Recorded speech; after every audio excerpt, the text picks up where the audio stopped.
Hablemos de libros. ¿Qué más? Se lo enseñé entonces a mi amigo, el que había propiciado todo aquello. Y después de unos días me llamó y me dijo: Rodolfo, vos no tenés la más mínima idea de cómo es una novela. El mismo Joaquín Gutiérrez me dijo: viejo, pues me decía así, Rodolfillo, si esto te lo lee alguien, tiene que ser así, medio atarantado como vos. Fueron unas 10 versiones las que yo imprimí y le decía, me decía, ahora sí, ya lo logré, ya lo tengo tal. Y unas semanas después, no me gustó tal vara, y ahí seguía. Si mi lector está aburrido y avanza en el libro con esfuerzo, así como quien va picando una mina con un cincel, tal, yo sentiría que fracasé, porque, porque fallé en mi primer escalón, en el primer ámbito que debo dominar, y es el de entretener al lector.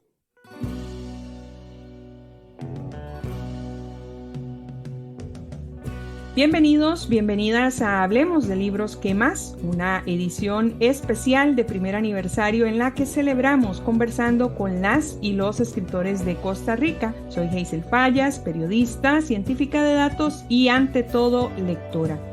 Si aún no lo has hecho, te invito a seguir este podcast en Spotify, Amazon Music o Apple Podcast para no perderte ninguno de nuestros próximos episodios. Hoy conversamos con uno de los escritores más singulares de la narrativa costarricense contemporánea. Su obra se ha movido entre la experimentación con el lenguaje popular, la polifonía narrativa y más recientemente la construcción de personajes femeninos profundos y memorables. Hablo de Rodolfo Arias Formoso, autor de El Emperador Tertuliano y la Legión de los Superlimpios, Vamos para Panamá, Te llevaré en mis ojos y por supuesto Mamá tiene 100 años.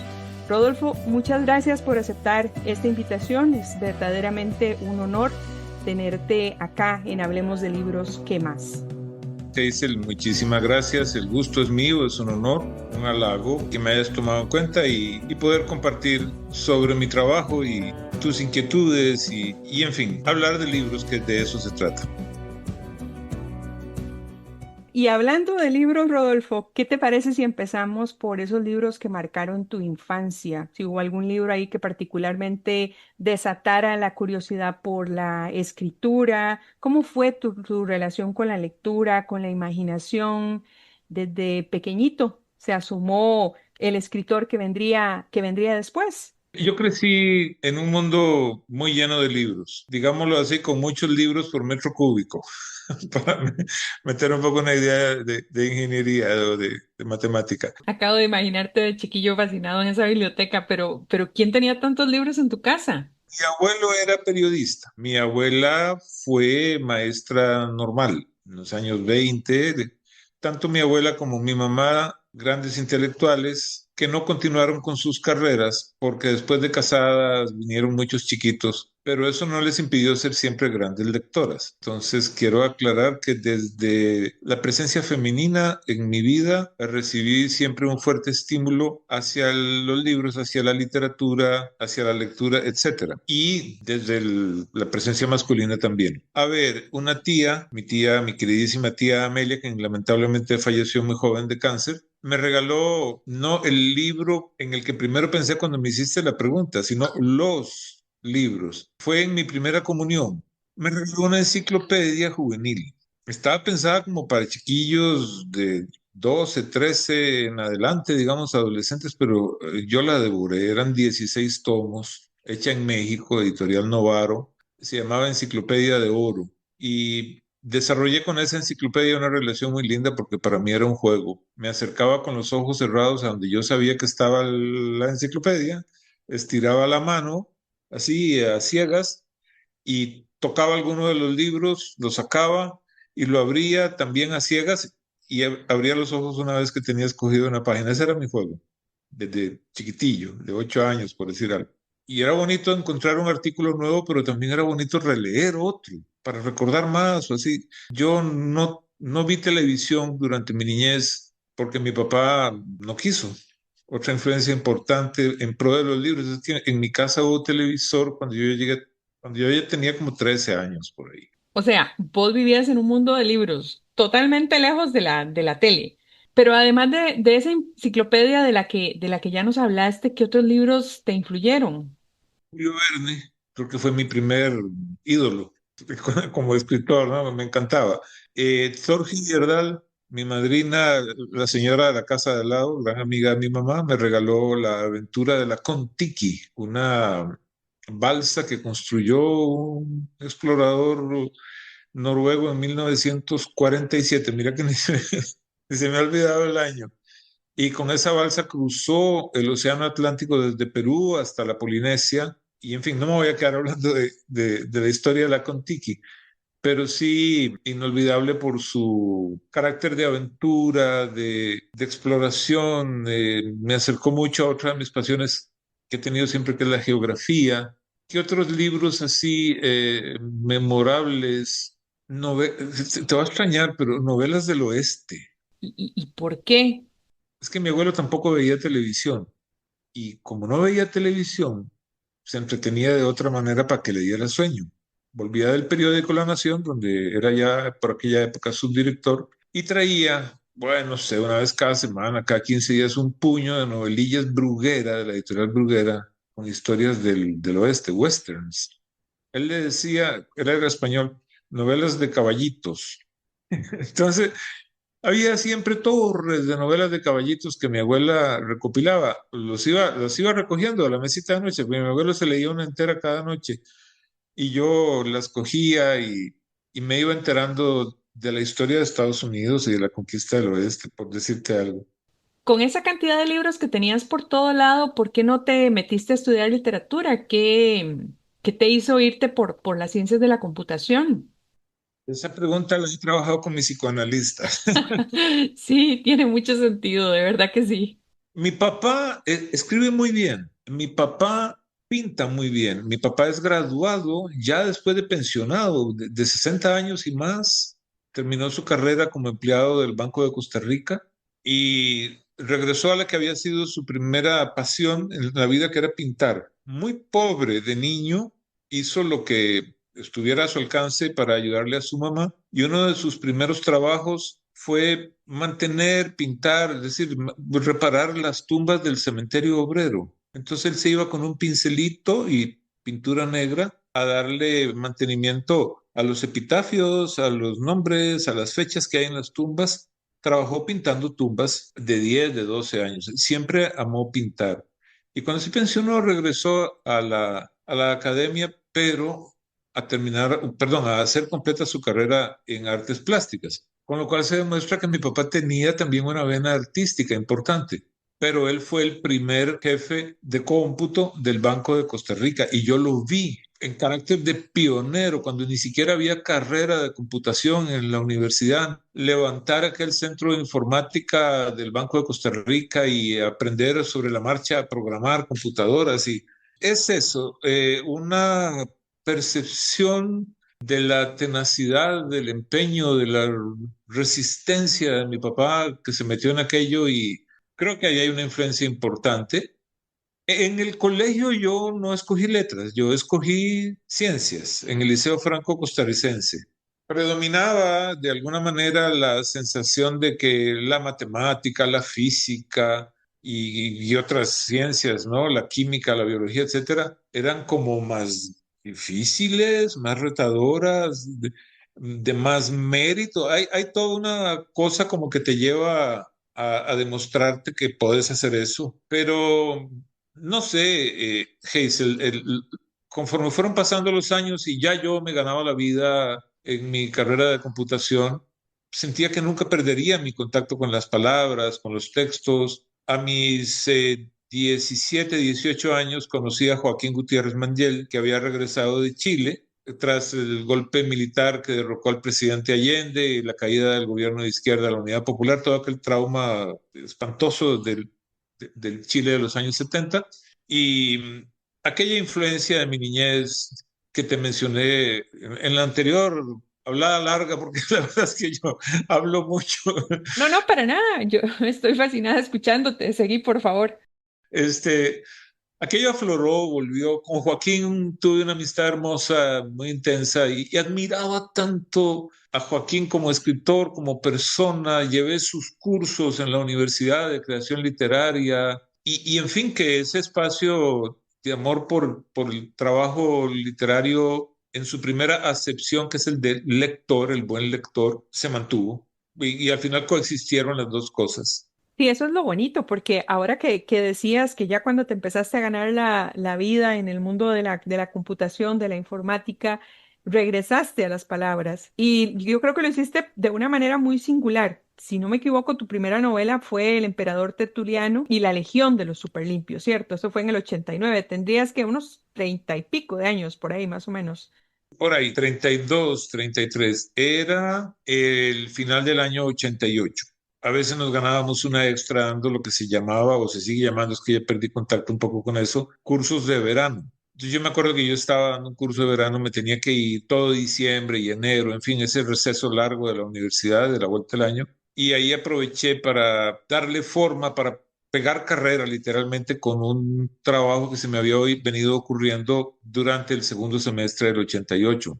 Había una primera generación de computadoras personales que eran aquellos cajones cuadradones así de lata, grandotes que se trepaban encima del escritorio. Todo eso era una maravilla en el momento que hubiera una computadora que uno pudiera tener sobre una mesa. Tener una computadora encima de una mesa era algo asombroso y teníamos pocas y las compartíamos entre los profesores. Y entonces yo le empecé a robar a los ratitos que tenía derecho a usar la computadora, a esos ratitos unos minutitos, para ir apuntando ideas que tenía sobre un libro cuyo primer título de trabajo era La Doña y los Carajillos. Y como no tenía mucho tiempo y como los procesadores de texto de la época eran muy primitivos, lo fui escribiendo a toda carrera sin poner signos de puntuación ni nada. Y ahí brotó esa novela, como una experimentación, pero también como una circunstancia específica de la época, del acceso que tenía yo a un computador para escribirla. Esa novela es única porque, bueno, estamos hablando de 1989 y es una novela en la que se disfruta el habla popular costarricense, el habla urbana popular, lo que nosotros aquí conocemos como el hablar pachuco, ¿verdad? Y entonces hay referencias a los carajillos, a la doña, a los huilas, al árbitro HP, ¿verdad? Que es algo que se grita y se grita con el alma, por ejemplo. Y esa novela, yo creo que marca un momento de cambio de ruptura, digamos, en la literatura costarricense. Haciendo un poco de retrospección, ¿qué te llevó a tomar esa decisión tan arriesgada para estrenarte con ese tipo de literatura y cómo valoras ese riesgo hoy? No, como valoración, muy contento, porque yo nunca me imaginé que estamos hablando de 35 años, grosso modo, y el libro sigue teniendo vigencia, sigue teniendo un lugar en la literatura costarricense. Es el libro que más he vendido y lo reimprime la editorial, y en fin, y hay trabajo académico hecho en torno al libro, tesis, investigaciones. Sí, es un libro que ha generado un espacio en el ámbito cultural literario costarricense importante al que yo le tengo mucho cariño. Ahora, ¿cómo fue que yo me atreví a dejar que ese libro existiera ya como libro publicado y no como una mera experimentación? Es toda una historia. Tengo un amigo, en aquella época jugábamos, el ajedrecista también jugábamos ajedrez y cuando se juega ajedrez rápido, lo que uno en ajedrez llama ping-pong, y se hace de carácter jovial, así amistoso, en broma, parte de la usanza es estar diciendo tonterías para distraer al adversario. Y este amigo se ponía a crear como escenillas, historias de un tal antitertulio, de otro que era extra tertulio, recontra tertulio y super tertulio, y decía cosas y cosas. Él, mi amigo, un tipo muy exitoso, un profesional de muy buen currículum, pero mi personaje que a mí se me fue haciendo en la mente, no, era bohemio, era un poco contestatario, indisciplinado, y pues ese es la génesis, ¿no? Pero enseguida el libro se comenzó a nutrir de muchísimos eventos del día a día. Qué interesante esa historia que nos estás contando, que me estás contando. Vean ustedes lo que puede salir de una partida de ajedrez. Estabas diciendo que el libro se empezó a nutrir de cosas cotidianas, como de qué anécdotas o qué otros personajes se te fueron atravesando ahí en el camino y te fueron nutriendo la narrativa de esta novela.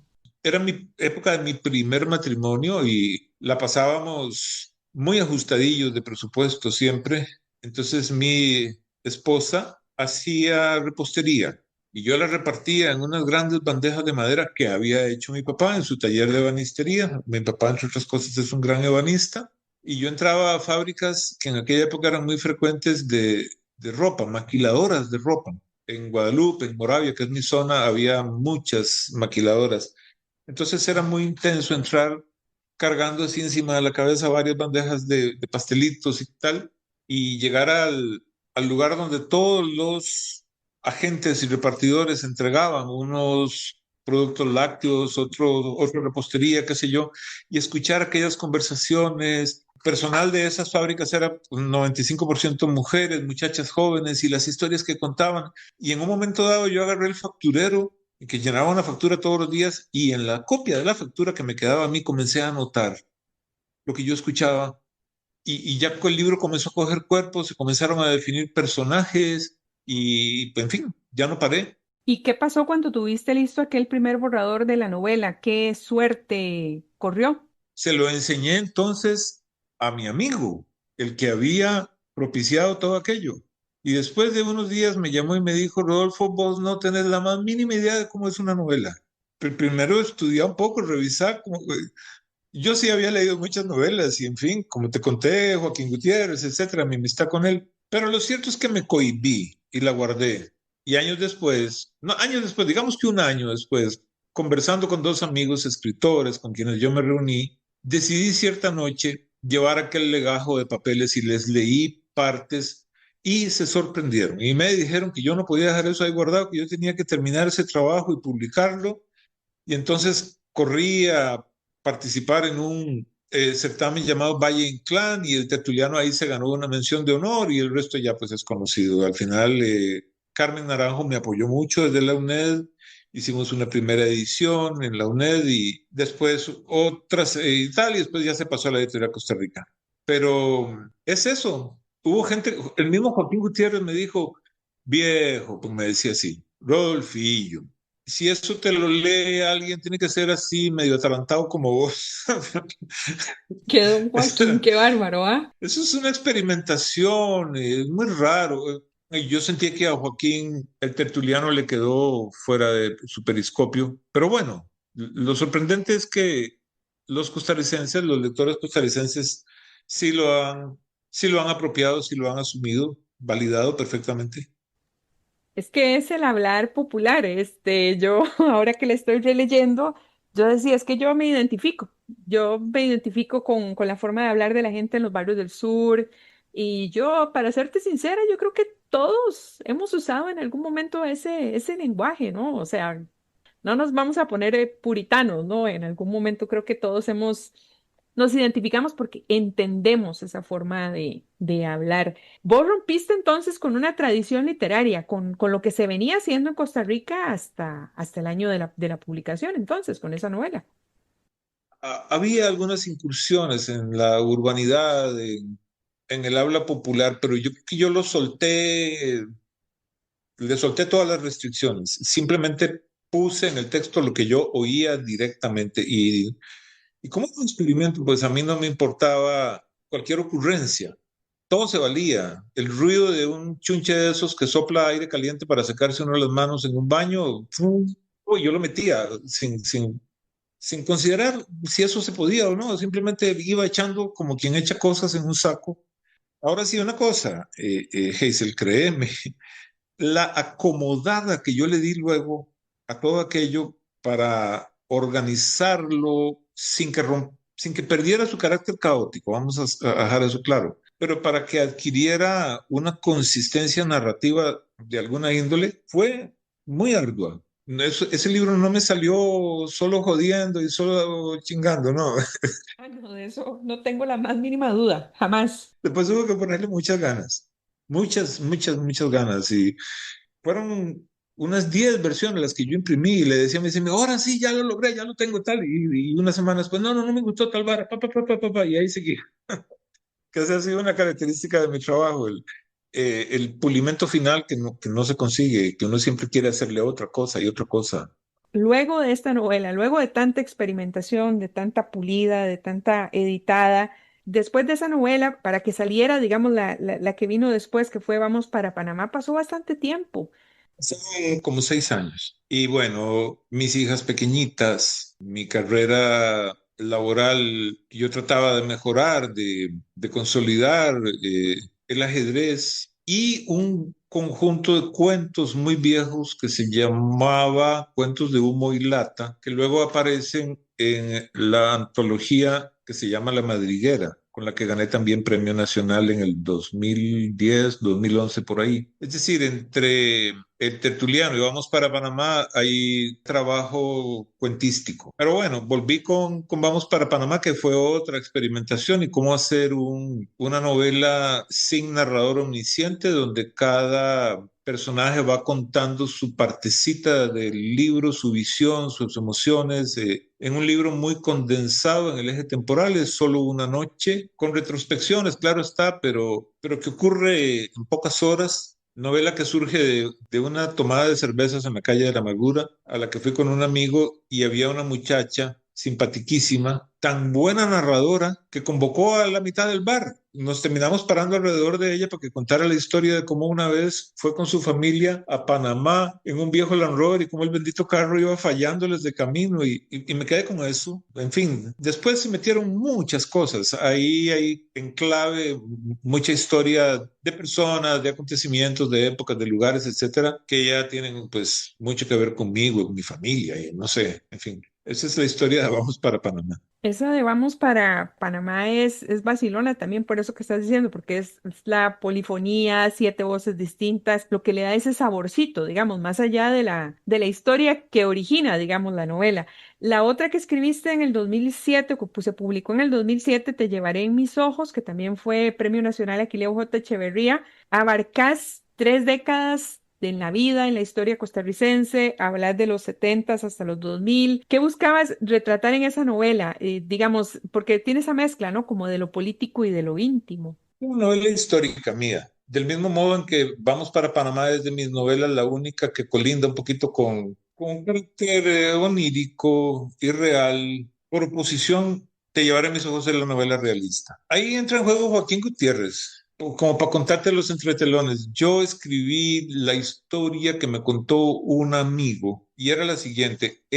Yo los conocía muy bien, éramos todos compañeros de la Juventud Vanguardista Costarricense, el Partido Comunista Costarricense, éramos todos militantes. Y yo sabía que él tenía entrenamiento militar, sabía tal, su pareja también, y él no fue a la guerra de insurrección sandinista, a la guerra con la que se derroca a Anastasio Somoza, pero por razones estratégicas del aparato de seguridad del partido. No fue porque no, que le dio miedo, como en la novela. Y su novia no volvió. Su novia se enamoró de otro durante la guerra y entraron triunfales las columnas sandinistas a Managua el 20 de julio del 79 y él se quedó esperándola y ella nunca regresó. Yo se lo conté a Joaquín y él me dijo, mira qué interesante, porque la historia tradicional del triángulo amoroso es que el hombre es el que va a la guerra, la mujer se queda, ella da a su compañero por muerto, se vuelve a casar y al tiempo el que estaba muerto pues no murió, simplemente pues la guerra tal y regresa. Y esa es una estructura narrativa trabajada frecuentemente o por lo menos en varias novelas importantes. La tuya es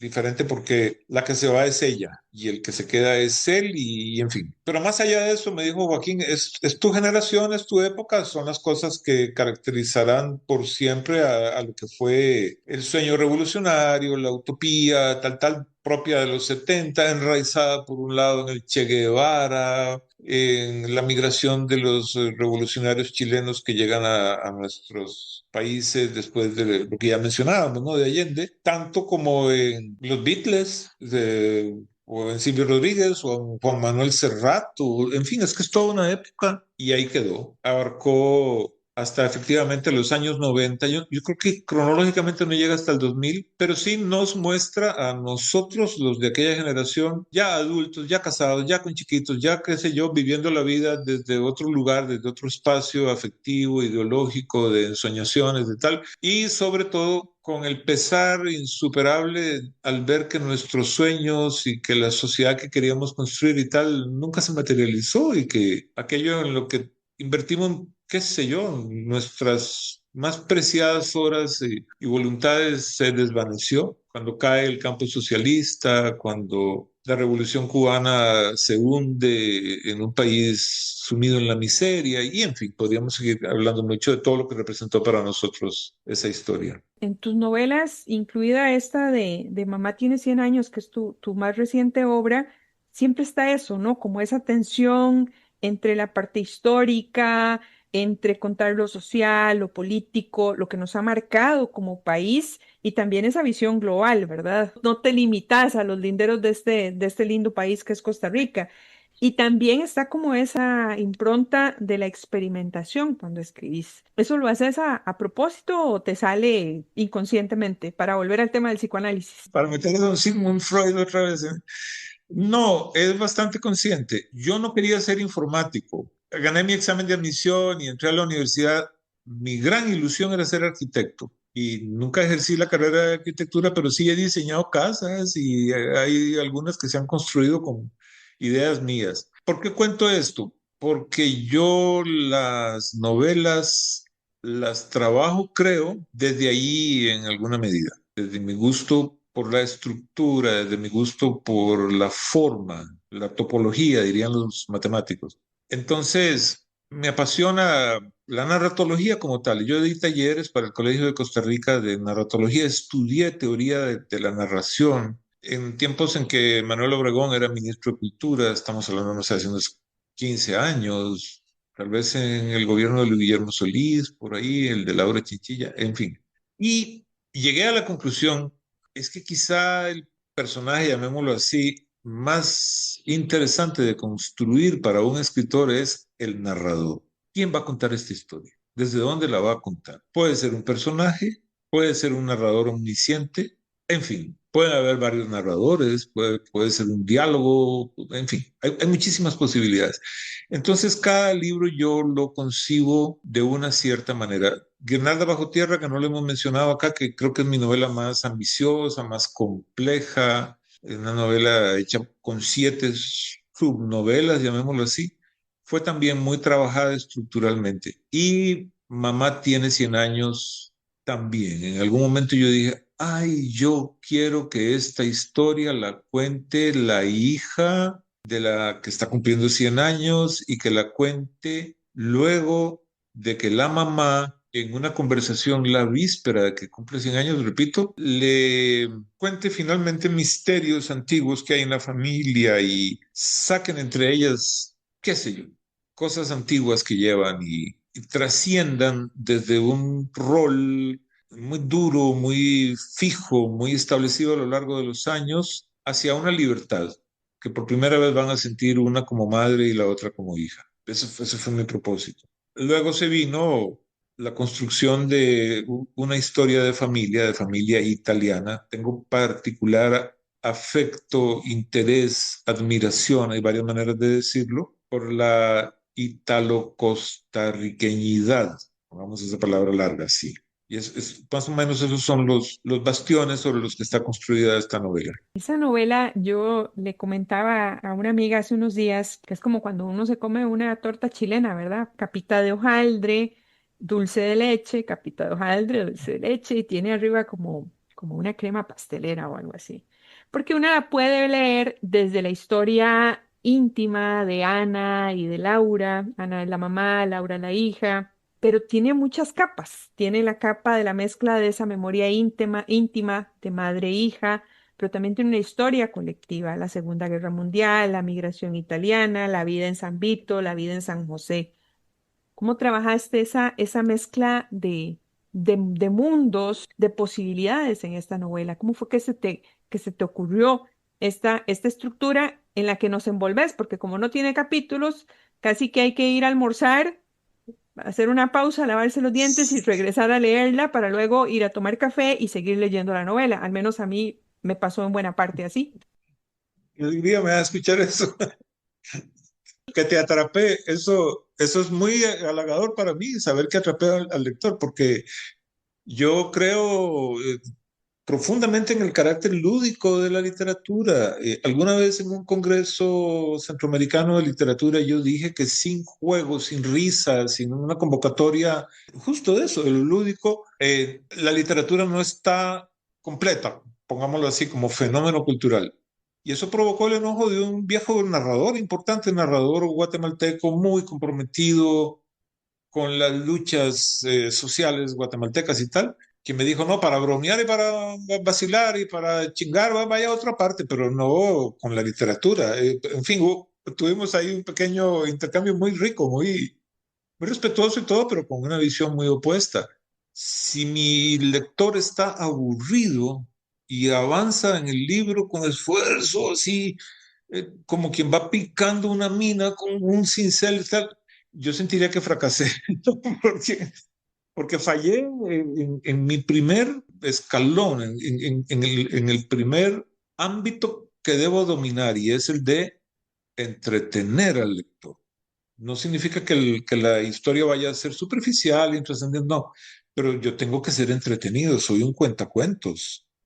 Pero no estoy respondiendo a la pregunta. La pregunta es de dónde saqué yo la historia, cómo construí una familia que viene de Parma. Bueno, porque tenía un amigo que era de Parma, que la historia de una familia italiana de Parma es una historia que me fue muy cercana. ¿Cómo di con ese elemento de la intriga, que es la conversación entre una madre y una hija a la víspera de que ella cumpla 100 años, donde la hija le viene a contar que su hermano murió, es decir, que el hijo mayor de la que está cumpliendo 100 años murió hace poco?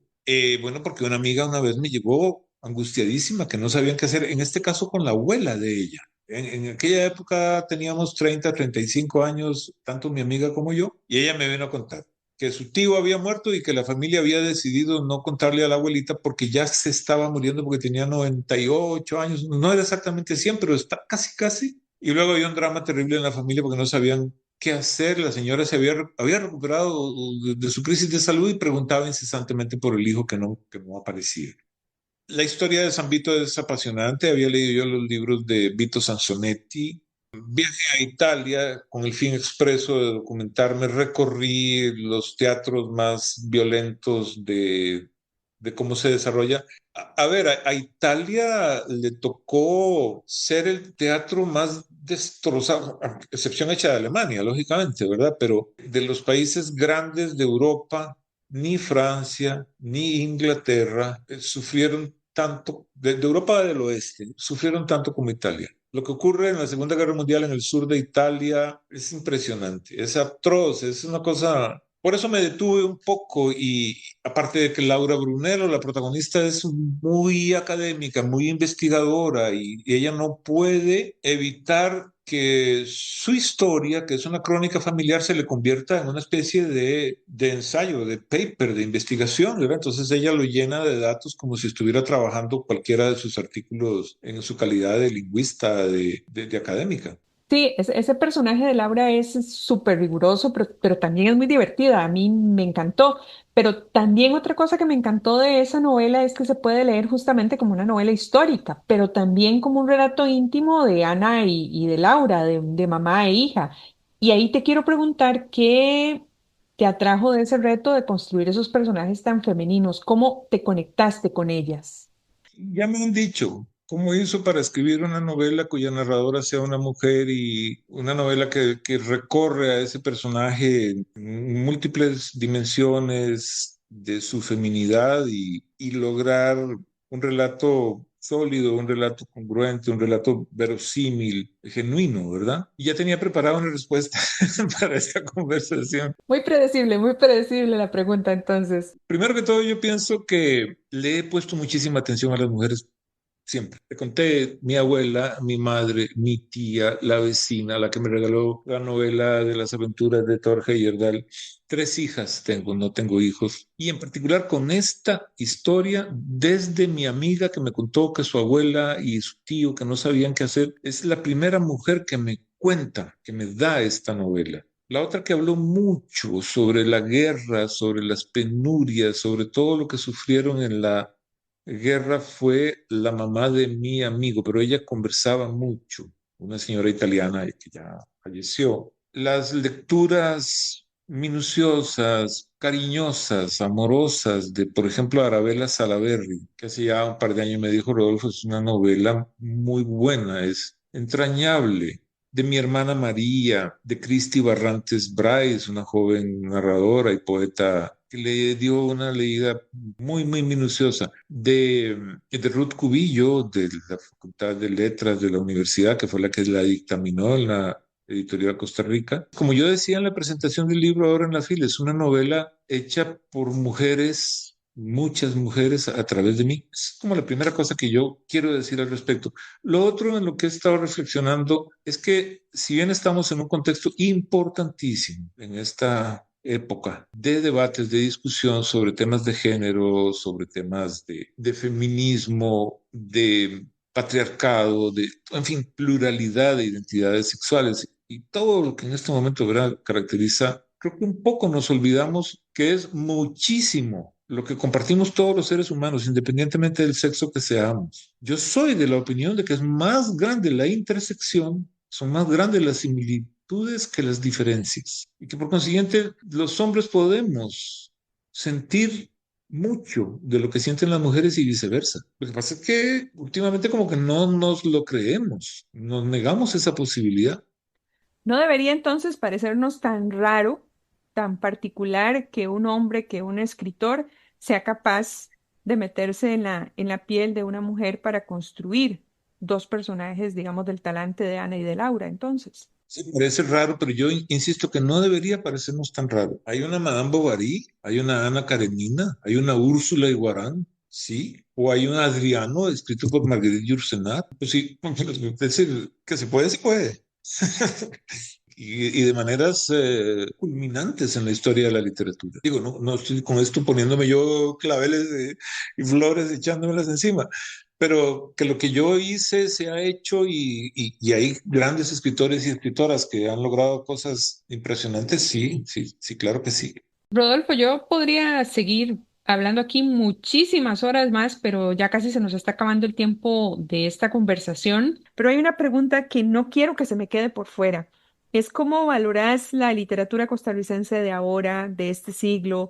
¿Te parece que hay un relevo generacional, una apertura a nuevos voces, estilos, temáticas que antes no se abordaban? Sí, claro. Sí, hay mucha cosa nueva que se está haciendo. Creo que hay una coexistencia interesante entre escritores y escritoras que ya estamos viejos. Yo voy a cumplir 70 próximamente, pero hay otras voces muy importantes que siguen trabajando de 70, 75, 80, muchas de ellas mujeres. Lo mismo que hay voces muy importantes de gente muy joven. Estoy leyendo una novela muy interesante de Rodrigo Villalobos, que es un novelista muy joven. Catalina Murillo es muy importante.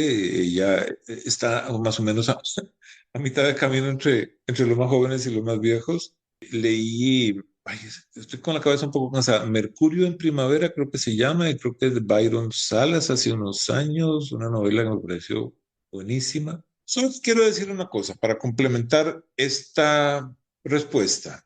A Costa Rica le cuesta renovarse, tanto como le cuesta recordarse. A Costa Rica le resulta difícil aceptar que aquí hay figuras inmortales. Carmen Lira, Calufa, Salazar Herrera, Jorge de Bravo. Con ellos nos vamos a quedar pase el tiempo que pase. Pero hay mucha gente que vive peleando contra de Bravo. Cada vez que viene el día de la poesía, pucha, Facebook se llena de diatribas contra el pobre Jorge de Bravo, que lo único que hizo fue escribir su poesía en su época con su genialidad, con su magia. Hay quienes dicen que Carmen Lira, los cuentos de mi tía Panchita los plagió, que cuando estuvo en París, qué sé yo. Entonces, del mismo modo en que no podemos fácilmente consolidar nuestro acervo, nuestra historia. De ese mismo modo nos cuesta mucho decir, mira este que llegó, mira aquella que está por allá. Los que ya hace tiempos que escribimos y tal, de repente podemos tener la tendencia a mirar con desdén o desinterés o el ceño fruncido a los que están llegando. Pero este es un país de gente que escribe. Este es un país que te lo digo cuando salí, cuando comparé la situación literaria, sobre todo la situación editorial de Costa Rica con la de otros países. Este es un país todavía, hay que cuidarlo, pero todavía es un país privilegiado, con las editoriales estatales, empezando por la editorial Costa Rica, en un grado de desarrollo y de consolidación que no es frecuente en el continente. Es más o menos así a grandes rasgos lo que veo en el panorama nuestro. Yo lo sigo con gran interés. Buenísimo. Sí, yo creo que definitivamente hay gente que escribe muy bien y no sé, yo quiero creer que estamos en un renacer, en un nuevo boom de literatura costarricense. Ojalá que no me equivoque. Rodolfo, Ojalá que no nos equivoquemos. ojalá que no nos equivoquemos. Rodolfo, muchísimas gracias por abrirnos las puertas de tus historias, de tus anécdotas, de esa manera tan particular de tender puentes entre la memoria íntima y la memoria colectiva, entre lo experimental, lo humano, lo mortal, lo pachuco, lo vulgar, lo que sea, pero muchas gracias por eso. Y gracias por la oportunidad también de permitirle a nuestros seguidores conocerte un poco más. Pero no, el agradecimiento es mío, Hazel. Muchísimas gracias. Ha sido una conversación realmente magnífica para mí. Muchas gracias. Bueno, y muchas gracias también a quienes nos escuchan. Recuerden seguirnos en su plataforma predilecta de podcast y contarnos sus impresiones de esta conversación en Spotify e Instagram. Esto fue Hablemos de Libros, ¿qué más? En esta edición especial dedicada a las escritoras y los escritores de Costa Rica. Nos escuchamos en la próxima edición y como siempre les digo, nunca dejen de leer. Hasta la próxima. Hablemos de libros. ¿Qué más? Music by Everett Almond, Desert Drive from YouTube Library.